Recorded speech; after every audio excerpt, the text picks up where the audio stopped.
Congressman, what do you make of the deafening silence at the Democratic convention about the violence in our streets? Well, thanks, David, for having me on the show. You know, what we're seeing is this hijacking of the initial outrage from George Floyd by anarchist criminalists. I mean, these are horrible people that hate America. They want to destroy America. The Democrats see this, you know, they're not for assault, but they're for taking advantage of what's going on because they think this chaos plus COVID equals Trump out of office. So they're being quiet about it because they see it as an advantage to them. They're not concerned about the people. They're not concerned about the individual getting hurt. They're not concerned about the crime. I mean, you look at Chicago, Michigan Avenue looks like Beirut. And still, don't come help us, Mr. President. I mean, for them, it's really about winning in November and nothing else. But, you know, you say they're not for assault. How can you be for an organization, openly for an organization that continues to advocate violence in the streets? That I'm talking about Black Lives Matter activists who are encouraging people to destroy buildings, who are defending looters, saying it's some form of reparation for slavery. And even Elizabeth Warren, who was on last night virtually at the convention, she was speaking from a schoolroom. It looked like an elementary schoolroom. In the back of her, somebody had planted BLM, standing for Black Lives Matter. I mean, it's extraordinary. At some point, aren't they going to have to explain how they can divorce themselves? If they're for BLM, how can they be for what BLM activists are advocating, which is violence in the streets? Sure, there's a movement out there for reconciliation. We need reconciliation in this country. We don't need riots. We need people to come together. No time in our history have we needed to address, I mean, my black brothers, my white brothers got to get together on this, and we have to save our country from these anarchists. Now, you know, the Democrats, again, they see this chaos as advantageous to them. So they're supportive of the chaos in order to win in November. That's what it comes down to for them. But our nation is being ripped apart, and it's time for reconciliation, not for rioting. And it's time to expose the farce that this is still based on civil rights. I mean, we had something happen in Williamsburg in the Brooklyn area of New York the other night where the Whole Foods there was attacked, an Apple store was attacked.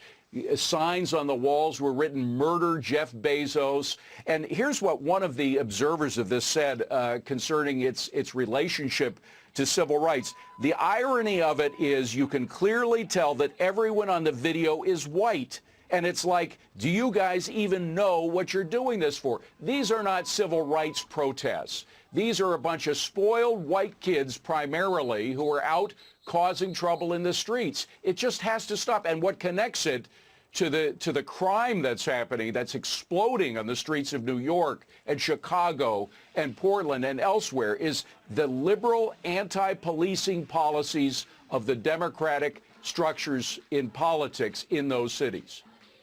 Absolutely. The defund the police movements have been a big part of encouraging this. And you look at the crime where they've said, let's defund the police, and where they've taken action, 36 of America's top 50 cities have seen double-digit increases in murders. And we're not just talking violent crime and robbery or anything like that. We're talking homicide. This is craziness. This chaos, which is, you know, for the anarchists, has to stop. And it's not only leading to the deaths of individuals, which is horrible, but it's also leading to the death of cities. I mean, as more of this crime continues, people are moving out. They're coming back from their stays in the country during the coronavirus lockdown, and they're packing their bags and moving out. And you have things like in New York, EMS workers are now being cut. They're on a cutting block. They're going to be garbage trucks that won't be able to pick up the garbage. So you're going to have the spread of the diseases that come from garbage. So, I mean, I remember these things happening in the 70s and the 80s when crime was at its zenith, and we're going in that direction. And it's not only New York, it's Chicago, it's Portland, it's Seattle, it's all over the place. All these cities run by Democrats.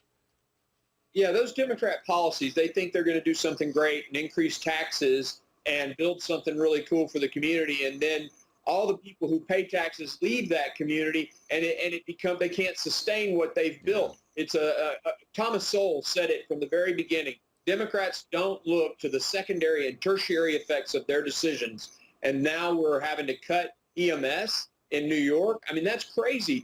I'm an ER physician. Those medics in the back of that ambulance are absolutely critical for saving people's lives. And here de Blasio wants to cut them out of the budget.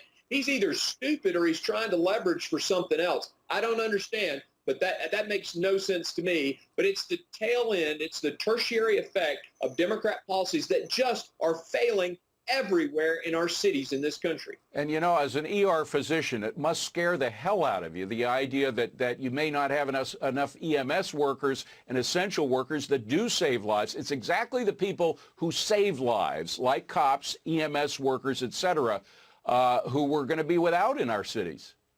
That's exactly right. They're critical. You think of them transmitting an EKG of a patient with chest pain to an emergency department. I see that it's a myocardial infarction. I tell them to start pushing the drugs that will save that person's life before they even show up to the emergency department. We often say time is muscle, time is the heart. In the case of stroke, it's the brain. Every second counts, and those EMS people are there to save lives. And de Blasio wants to cut them out of the budget. He's a socialist. He's a socialist. He wants the guy. He's going to have to do something like that as a result of his socialist policy. By the way, you mentioned Tom Sowell. I interviewed him about a year ago. He said, I'm afraid we may have to go through socialism before Americans understand that it absolutely doesn't work. I hope he was wrong on that. He's been right on so much else. It concerns me. Go ahead quickly. Well, David, if we can get back to federalism, we can let California and Washington try it, and then they can watch how Tennessee's running itself very well, economically successful state, and maybe they'll learn from that.